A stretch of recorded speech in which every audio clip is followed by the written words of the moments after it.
जे निर्णय आहे, मी काहीच माघार घेणार नाही. माघार जर घ्यायची असती तर मी कालच घेतली असती. पण आणि कोणत्याच पक्षाला माझा काही पाठिंबा नाही आहे. हे लढाई जी मी घेतलेली आहे ते पूर्णपणे पूर्ण करेल. या लढाईमध्ये एक तो जीतेंगे या हारेंगे. आपण नाशिकची जागा जी आहे भाजपने बंडखोरी केली होती, त्या ठिकाणी जर त्यांनी माघार घेतली असती तर आपण या ठिकाणी माघार घेतली असती का?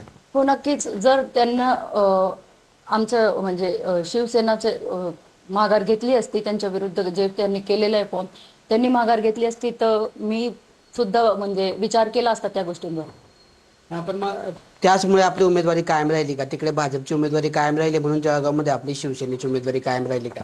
हे बघा, सर्व आधी त्यांना बंडखोरी केलेली आहे. माझा फॉर्म तर 7 मिनिटं आधी मी सबमिट केलेला आहे. तर माझा फॉर्म कायमच राहील. हे बंडखोरीचं हे त्यांना सुरुवात केलेली आहे. अच्छा. तर त्यांनी भाजपने ठरवून केलं असं वाटतंय का तुम्हाला तुमच्या विरुद्ध? ते मला माहीत नाही, पण माझा पण निर्णय शेवटपर्यंत ठामच राहील की मी ही लढाई पूर्णपणे लढेल. काल गुलाबराव पाटील बोलले की वरिष्ठ नेत्यांकडून मला या संदर्भात माहित नाही, पण मी रेश्मा काळेंची भेट घेईल, त्यांची समजूत घालण्याचा प्रयत्न करेल आणि ते महायुतीच्या उमेदवाराला पाठिंबा देतील असं बोलले. मला अजून कोणताही फोन आलेला नाही आहे. आणि मी जसं वरिष्ठांचे फोन आले होते कालच, तरी मी माघार घेतलेली नाही. पण मी परत त्यांच्याशी क्षमस्व आहेत. मी आतापर्यंत म्हणजे पाठिंबा देणार नाही. तुमची उमेदवारी कायम राहील शेवटपर्यंत? नक्कीच कायम राहील. ही लढाई मी पूर्णपणे लढेल.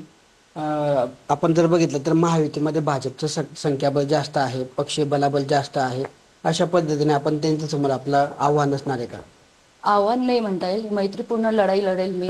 आणि नक्कीच माझे भाऊ, माझे मित्रपरिवार आणि जे लाडके भाऊ बहिणी आहेत ते नक्कीच मला साथ देतील, याची मला खात्री आहे. आपले शिवसेनेचे आमदार असतील किंवा कार्यकर्ते असतील, हे महायुती सोडून आपल्याला मदत करतील असं वाटतंय का?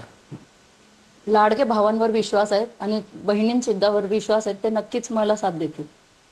तर शिवसेना शिंदे गटातले काही लाडके भाऊ असतील ते देखील माझ्या पाठीशी उभे राहतील आणि लाडक्या बहिणी या एका लाडक्या बहिणीला या ठिकाणी निवडून आणतील असा विश्वास या ठिकाणी व्यक्त केलेला आहे. शेवटपर्यंत निवडणुकीमधून माघार घेणार नाही. काल देखील नेत्यांचे फोन आले होते, काल माफी मागितली.